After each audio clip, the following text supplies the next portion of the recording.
Kansas is bringing justice to Lawrence. Justice Finkley, a former four-star recruit, former Texas Longhorn DN, transfers to KU. We discuss on today's bonus episode of Locked On Jayhawks.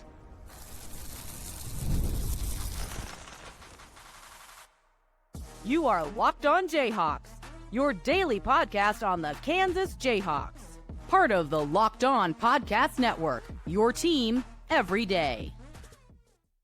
Hey, what's happening? Derek Johnson here. This is Locked On Jayhawks. Thanks for making it your first listen every day. Thank you to the everydayers catching each and every show. We are free and available wherever you get your podcasts, including on our YouTube page where you can like and subscribe to the show. And on today's bonus episode of Locked On Jayhawks, Justice Finkley. Unbelievable name. I mean, there's so much you can do with nicknames with the word Justice.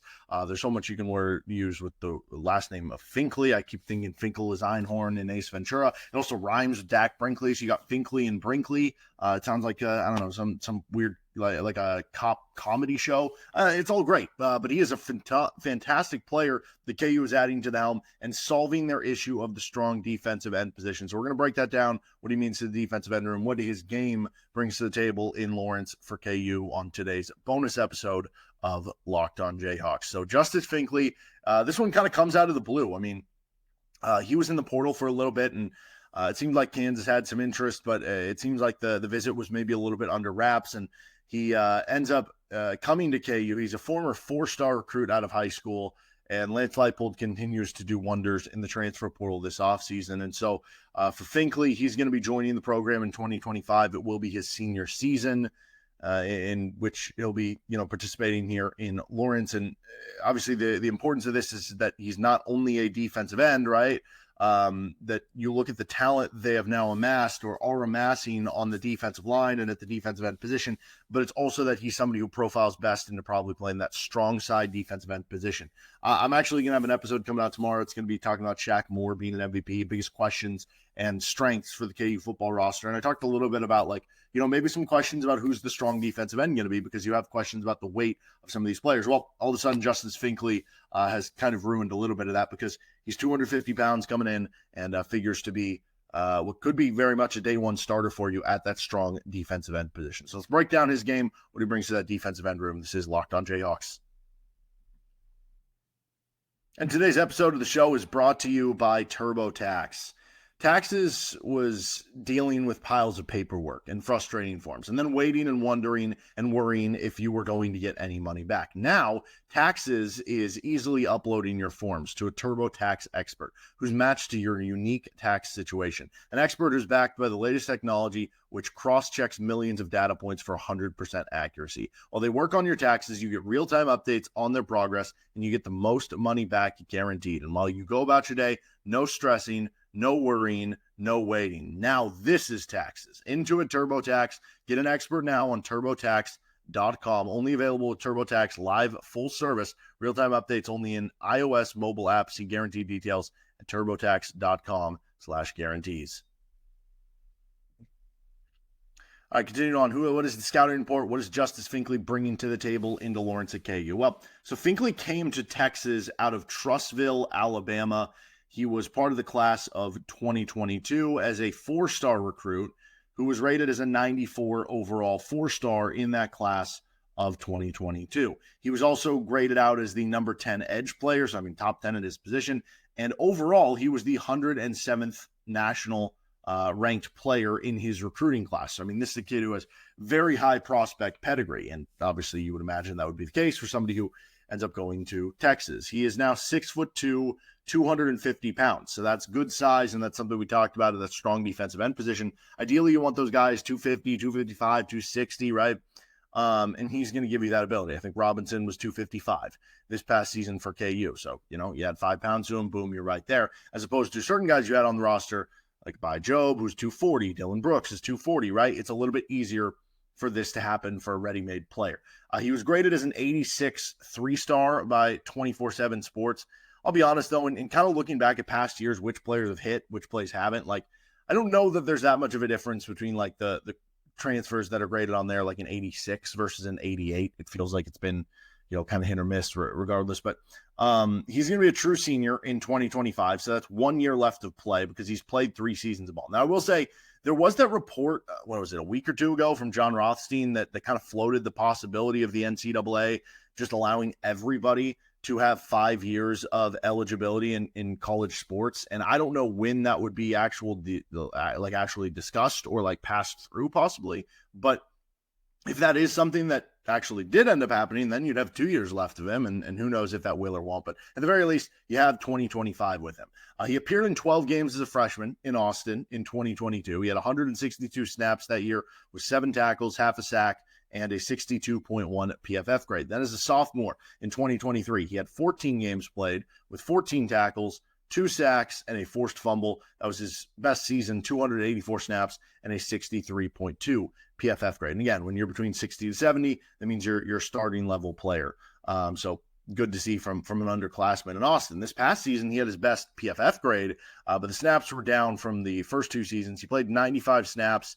He had 6 games played, 5 tackles, and a 67.3 PFF grade. So PFF grade, again, getting better a little bit there already. It's at the starting level, and this year going against SEC players. I don't know if he had to deal with an injury or something, and that's why there was less games played. I do know that Texas was one of the best defensive lines and one of the most talented defensive lines in the country this season.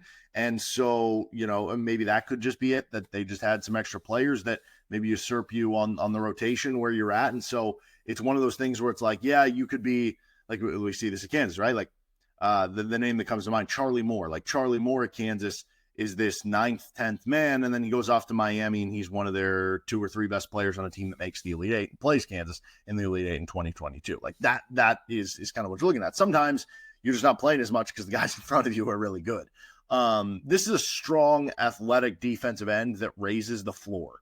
And I think it also raises the possible ceiling, right? I mean, if you hit on what is perceived to be that high recruiting ranking in a year 4 from a player like this with more playing time and opportunity, then like that raises the ceiling. But I also think it raises the floor because it fits you needing that strong defensive end spot and gives you even more depth and what you would think is a veteran, competent player into that room. And I'm not saying like the KU is going to be getting the same type of production because that would be setting an unfair bar because this dude ended up being, an all Big 12 pick and ended up being a draft pick in the NFL and everything like that. And I'm not saying it can happen because I think clearly the potential is there, but you just don't want to set that expectation right off the bat here. I think there's some similarities in when you brought in Austin Booker. Now, not in terms of like their game style. Austin Booker was more of a wiry athlete. He was a weak side defensive end, right? With Finkley, he's more of that strong side defensive end. He's more of like a power athlete. So the games, I don't know how similar they are in much ways, but just in terms of, and you could also say the same thing with Dylan Brooks and Vi Jobe.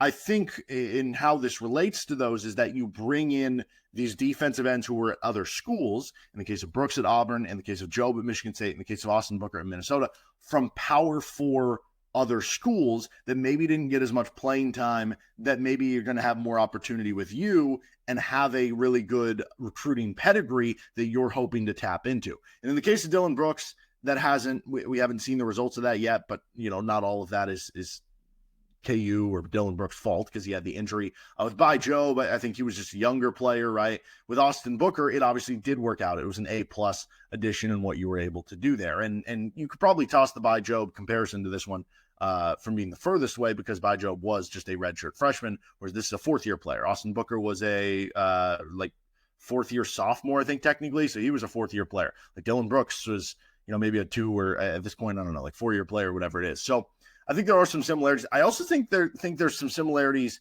into this edition to KU's edition of Emmanuel Henderson Jr., the receiver from Alabama. Again, not in terms of their playing style or anything, they're different positions. But you're talking about an Henderson Jr., a player who comes in as a highly recruited high school recruit who was at a college football blue blood and didn't have a ton of production, but a big reason you can point to that is just because he was behind some absolute dudes. And so he didn't get as much playing time because you're behind Ryan Williams, who's going to be, some future first-round draft picks. Like that was the case for what you're looking at with Finkley here, behind some guys who might be future first-round draft picks, right? So not being on the field is easier to explain.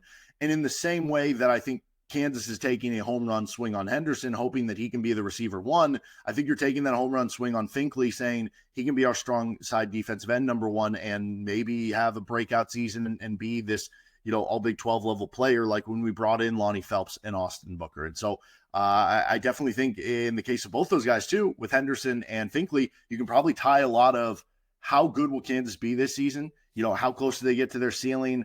How high are up they on their floor to both of these players and how they perform and how much Kansas can get out of them, how much, the coaching staff can tap into their potential into this season. Let's get into that defensive end room though next. This is Locked On Jayhawks.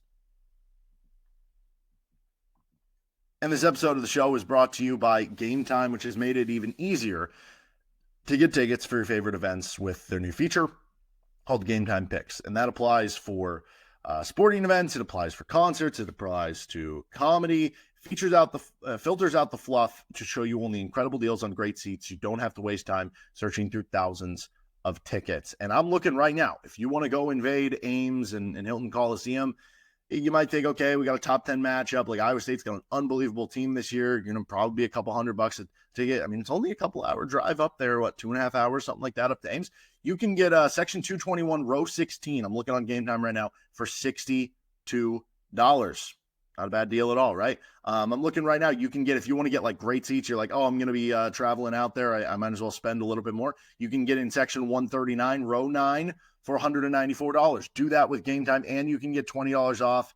You take the guesswork out of buying tickets at Game Time. Download the Game Time app, create an account, and use code LOCKEDONCollege for $20 off your first purchase. Terms apply. Again, create an account and redeem code LOCKEDONCollege, LOCKEDONCOLLEGE for $20 off. Download Game Time today. What time is it?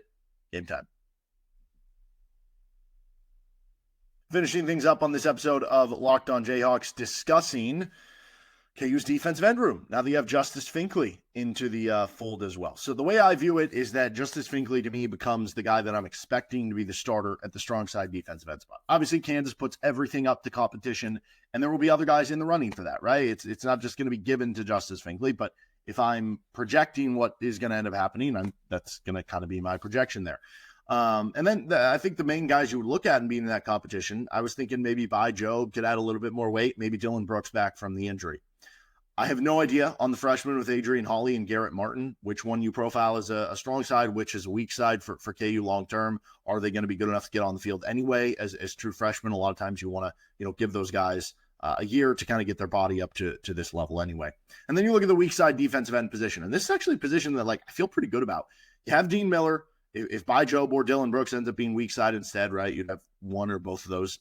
Dak Brinkley, who we didn't really see this year, but redshirted and was a former highly recruited guy too. And I think that's cool because I think Brinkley was graded around the same 4-star. I mean, or I think Finkley was right in between what Brinkley, if you're looking at the 94 grade, and Warner was. And maybe he can, learn some good lessons from him.